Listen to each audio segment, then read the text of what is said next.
शहर के सबसे पुराने रेलवे स्टेशन के आखिरी बेंच पर रोज शाम एक बूढ़ी औरत आकर बैठती थी।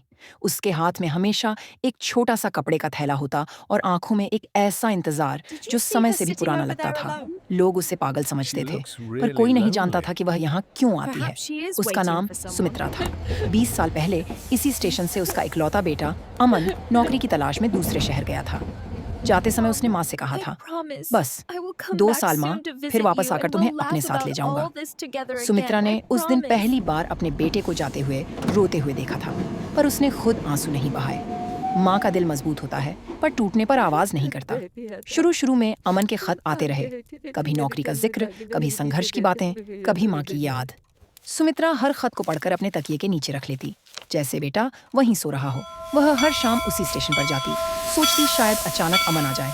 फिर एक दिन खत आना बंद हो गए। पहले सुमित्रा ने सोचा बेटा व्यस्त होगा। फिर महीने बीते, साल बीते। पड़ोसियों ने कहा अब मत जाया करो, वह नहीं आएगा। पर माँ का दिल तर्क नहीं मानता।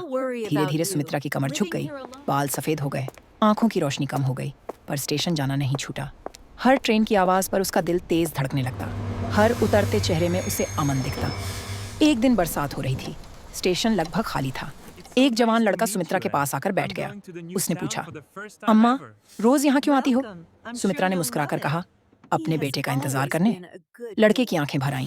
उसने जेब से एक पुराना लिफाफा निकाला और कांपते हाथों से सुमित्रा को दिया।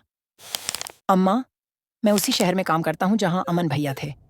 ये उनका आखिरी खत है। वह एक हादसे में 3 साल पहले। सुमित्रा ने लिफाफा खोला। खत में लिखा था, माँ मैं लौट रहा हूँ। इस बार वादा नहीं, सच। कागज हाथ से गिर गया। न कोई चीख, न आंसू, बस एक गहरी सांस, जैसे इंतजार खत्म हो गया हो। उस दिन के बाद सुमित्रा स्टेशन नहीं आई, पर आज भी जब कोई ट्रेन उस बेंच के पास रुकती है, ऐसा लगता है जैसे कोई माँ अपने बेटे का इंतजार अब भी कर रही हो, खामोशी में, हमेशा के लिए।